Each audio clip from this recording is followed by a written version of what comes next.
بخاری اور مسلم دونوں میں حدیث ہے، انس بن مالک کہتے ہیں میں نے آج تک کوئی ہاتھ ایسا نہیں چھوا جیسا کہ نبی علیہ السلام کا مبارک ہاتھ تھا۔ وہ کہتے ہیں کوئی دنیا کی ریشم اور دباج اس سے زیادہ نرم نہیں تھی جو نبی علیہ السلام کا مبارک ہاتھ تھا۔ ریشم کے ساتھ مثال دی ہے۔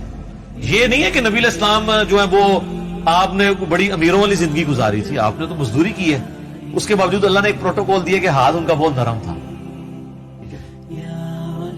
اسی بخاری مسلم کی حدیث میں آتا ہے کہ میں نے آج تک کوئی مشک اور عنبر کی خوشبو ایسی نہیں سونگی جو نبی علیہ السلام کے پسینہ مبارک سے اور آپ کے مبارک ہاتھوں سے آتی تھی۔ مسلم شریف میں حدیث ہے، ایک صحابی کہتے ہیں میں چھوٹی عمر کا تھا تو حضور نے ایک دفعہ میرے اپنا ہاتھ مبارک میرے سر پہ پھیرا، تو کہتے ہیں مجھے لگتا ہے کہ آپ علیہ السلام نے ہاتھ مبارک کسی عطر دان سے نکال کے میرے سر پہ پھیرا ہے، اتنا خوشبودار تھا۔ تو آپ علیہ السلام کے پسینے سے خوشبو آتی تھی۔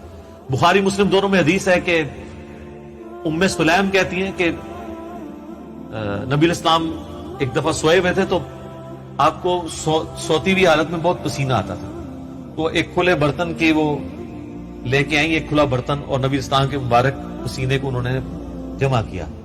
حضور کی آنکھ کھل گئی، آپ فرمائے یہ کیا؟ ان کا جی اس طرح آپ کا پسینہ انتہائی خوشبودار ہے، ہم اس کو خوشبو کے طور پہ اپنی خوشبو میں ملا کے استعمال کرتے ہیں، اپنی خوشبو میں بھی خوشبو کرنے کے لیے۔ اور مسلم شریف کی ایک حدیث میں ہے کہ ایک عورت آئی کہ میری بچی کی شادی ہے تو میں آپ کا پسینہ لینے کے لیے آئی، ٹھیک ہے، خوشبو کے طور پہ۔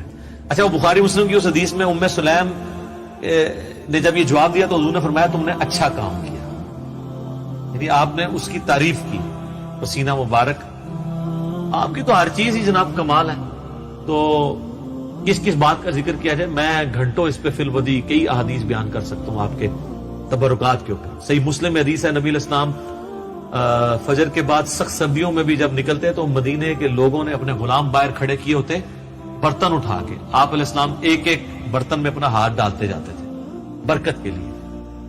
بخاری مسلم میں کتنی حدیثیں ہیں کہ نبی علیہ السلام وضو کر کے جب فارغ ہوتے تھے تو صحابہ کرام آپ کے وضو کا پانی اپنے چہرے پہ ملتے تھے۔ وہ ایک تشت میں آپ کو وضو کروایا جاتا تھا نا ایک برتن کے اندر، اس سے، اور جس کو نہیں ملتا تھا وہ دوسرے سے لے کے مال لیتا تھا برکت کے لیے۔ ظاہر ہے وہ تو برکت ہی ہے، یہ تو چھوڑ دیں تھوک مبارک کی کیا برکت ہے۔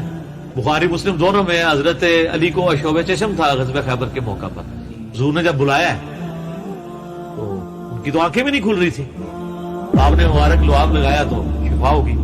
اشوب چشم ایک وائرل ڈیزیز ہے سر، میں اس کو بھگت رہا ہوں، 2016 میں بھی تھی، آج 2020 ہو گئے، میری آنکھیں دوبارہ ریکور نہیں اس طرح ہو سکی، تو ایک لمحے میں جناب اشوب چشم ختم ہو جائے، کیا ہی بات ہے۔